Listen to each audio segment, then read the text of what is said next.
রং নাম্বারে অচেনা মেয়ের প্রেমে পড়েছে। ছেলে এবং মেয়ে একে অপরকে কখনোই দেখেনি, কিন্তু ফোনে কথা বলতে বলতে তারা এক সময় একে অপরের মায়ায় জড়িয়ে পড়ে। একদিন ছেলেটি বলল, আচ্ছা আমরা অনেকদিন হলো ফোনে কথা বলি, কিন্তু আমি এখন তোমার সাথে দেখা করতে চাই। মেয়েটি বলল, আচ্ছা ঠিক আছে, আমরা এক পার্কে এসে দেখা করি। তখন ছেলেটি বলল, আমি তোমাকে কিভাবে চিনব? মেয়েটি বলল, আমি তোমার পছন্দের লাল শাড়ি পরে আসবো, আর আমার হাতে থাকবে একটি লাল গোলাপ। ছেলেটি পার্কের ভিতরে ঢুকে দেখলো লাল শাড়ি পরা এক কালো কুৎসিত মেয়ে বসে আছে, তার হাতে একটি লাল গোলাপ। ছেলেটি কোনো কিছু চিন্তা না করে তার কাছে গিয়ে বলল, হে আমার অপরূপা সুন্দরী, আমি তোমাকে ভালোবাসি। তখন কালো মেয়েটি মুচকি হেসে বলল, তোমার প্রিয়তমা ওই গাছের পিছনে বসে আছে। এবার মেয়েটি গাছের আড়াল থেকে বেরিয়ে এসে বলল, আমি তোমাকে পরীক্ষা করতে চেয়েছিলাম, আচ্ছা আমি যদি সত্যি কালো হতাম তাহলে কি তুমি চলে যেতে?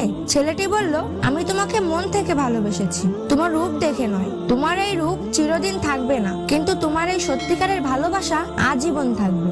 বন্ধুরা, সাদা হোক বা কালো, মানুষ তো মানুষই।